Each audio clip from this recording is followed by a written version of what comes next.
हर हर महादेव। सभी भक्तों को राधे राधे, जय माता दी। तो आज की वीडियो में हम जानेंगे कि चैत्र नवरात्रि की पूजा का शुभ मुहूर्त क्या है और पूजा किस प्रकार से करना है, माता की चौकी किस प्रकार से लगाना है। तो वीडियो को आप पूरा ज़रूर देखिएगा एंड तक।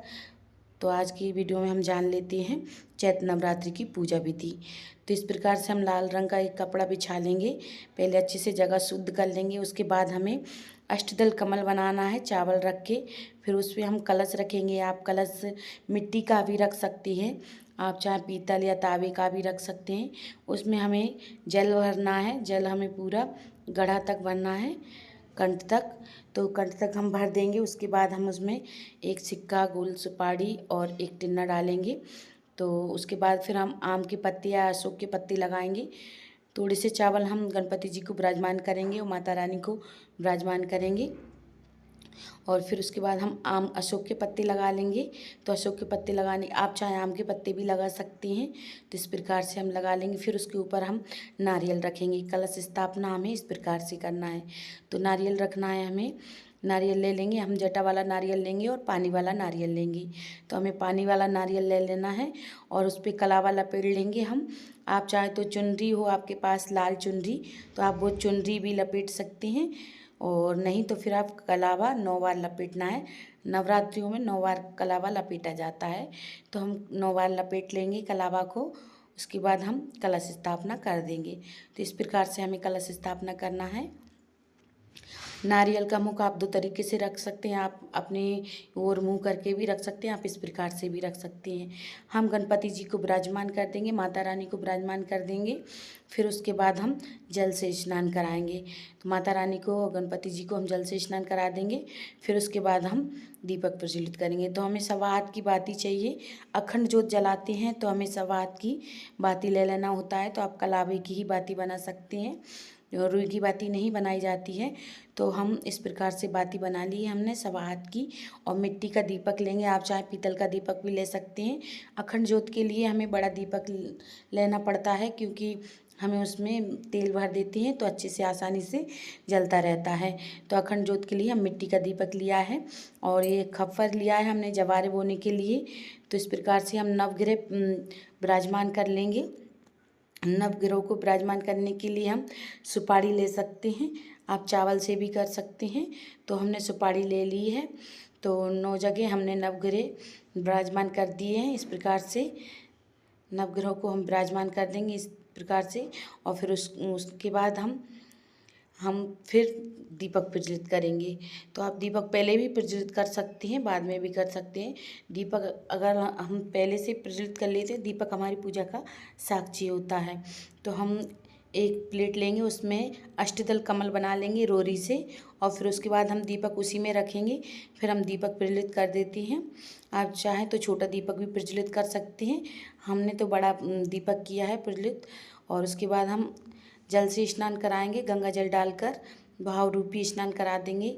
आप चाहें तो ऐसे भी गणपति जी को स्नान करा सकते हैं जल से। और फिर उसके बाद हम उनको तिलक करेंगे, माता रानी को तिलक करेंगे। और फिर हम तिलक कर देंगे। तिलक करने के बाद इस प्रकार से, और फिर माता रानी को चुनरी उड़ाएंगे, श्रृंगार का सामान उड़ाएंगे। तो ये हमें ज़रूर से उड़ाना है। उसके बाद हमें पुष्प समर्पित करना है माता रानी को। पुष्प समर्पित कर देंगे, पुष्प समर्पित करेंगे। हम कलश को भी पुष्प समर्पित कर देंगे। इस प्रकार से आप नवग्रहों की भी पूजा कर सकते हैं, साथ में रोरी चंदन उन्हें लगाकर उनकी पूजा कर सकते हैं। तो इस प्रकार से हम जवारे बोएंगे। जवारों के लिए हम गेहूँ भी ले सकते हैं, जौ भी ले सकते हैं। जो भी आपके पास सब सुविधा हो उसके हिसाब से आप जवारे बों। और गणपति जी को हम दूबा समर्पित करेंगे। तो दूबा ज़रूर से समर्पित करना है हमें। तो इस प्रकार से हम, और जवारों में हम मिट्टी डाल देंगे थोड़ी सी ऊपर से गेहूँ डालने के बाद। और फिर हमें उसमें पानी सींचना है। और गणपति जी को हम वस्त्र रूप में कलावा समर्पित करेंगे। आपके पास अगर जनेऊ है तो जनेऊ भी समर्पित कर सकते हैं। तो हमने जनेऊ समर्पित कर दिया है। और फिर उसके बाद माता रानी को भी हम कलावा समर्पित करेंगे, चुनरी समर्पित करेंगे माता रानी को। कलश को भी हम वस्त्र रूप में कलावा समर्पित करेंगे। और माता रानी को हम चुनरी उड़ा देंगे। तो आपको चुनरी ज़रूर से लेना है माता रानी को नवरात्रियों में। और ये श्रृंगार का सामान लेना है। आप चाहें ज़्यादा श्रृंगार का सामान भी ले सकती हैं और आप चाहें तो कम भी ले सकते हैं। एक पान के पत्ते पे हम माता रानी को भोग रखेंगे। लौंग, इलायची और बतासे का भोग रखना है हमें। तो इस प्रकार से हम भोग रख देंगे और फिर उसके बाद हमें माता रानी को भोग लगाना है। भोग हम हवन करेंगे छोटा सा, उसी में भोग लगा देंगे माता रानी को।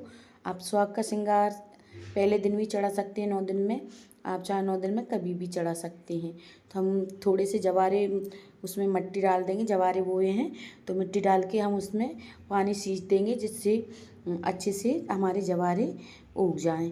तो जवारे बोने के लिए आप कंडे का बूरा भी ले सकते हैं, मिट्टी भी ले सकते हैं। डेली हमें 9 दिन तक जवारों में पानी सींचना है। 9 दिन का हमें इस प्रकार से जवारों में पानी सींचते रहना है। और फिर उसके बाद हम कुछ ड्राई फ्रूटों का भोग लगाएंगे माता रानी को। तो आप वो ले सकते हैं, केले का भोग लगाएं और बतासे का भोग लगाएं। बतासे रख लें माता रानी को। 9 दिन हमें लौंग, इलायची, पान का भोग ज़रूर से लगाना है। और हमने लौंग, इलायची साथ में ही रख दी हैं 9 दिन के लिए।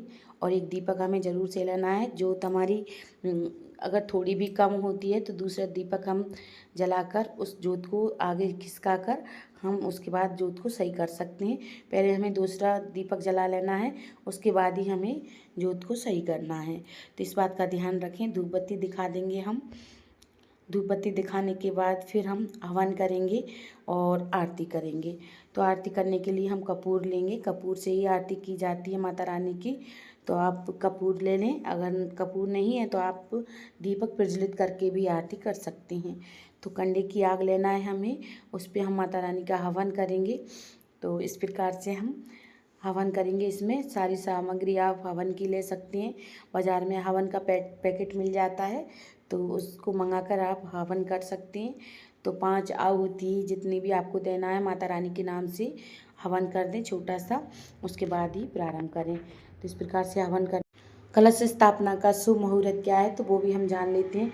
उदय तिथि को देखते हुए चैत्र मास की नवरात्रि की शुरुआत 30 मार्च से ही होगी। इसके साथ ही पहला कलश स्थापना शुभ मुहूर्त 6:13 से सुबह 10:22 तक रहेगा। वहीं दूसरा कलश स्थापना का शुभ मुहूर्त अभिजित मुहूर्त है और दोपहर में 12:01 से 12:50 तक रहेगा।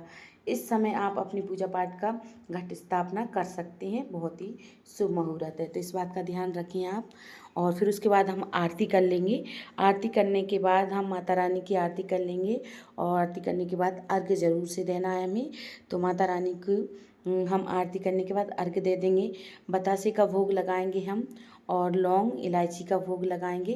तो इस प्रकार से हम लौंग, इलायची का भोग लगा लेते हैं। इस प्रकार से लगा देंगे और फिर उसके बाद हम पूजा में जो भी कुछ कमियां रहती हैं उसके लिए हम दक्षिणा रखेंगे। दक्षिणा रखने से हमारी जो भी कमी होती है वो पूर्ण हो जाती है। जितनी भी दक्षिणा आप पे बने उतनी दक्षिणा रख सकते हैं। माता रानी की आप पाठ कर सकते हैं, रामायण का पाठ कर सकते हैं 9 दिन। जो रामायण का पाठ करते हैं 9 दिन उनकी सभी मनोकामना पूर्ण होती हैं। तो आप रामायण का पाठ जरूर से करें 9 दिन। माता रानी का भी पाठ कर सकती हैं और फिर हम दक्षिणा रखकर हाथ जोड़कर क्षमा याचना मांगेंगे। तो इस प्रकार से हाथ जोड़कर क्षमा याचना मांगे। बहुत ही सरल विधि से पूजा है। अगर आपको वीडियो अच्छा लगा हो तो लाइक करें, चैनल को सब्सक्राइब करना ना भूलें।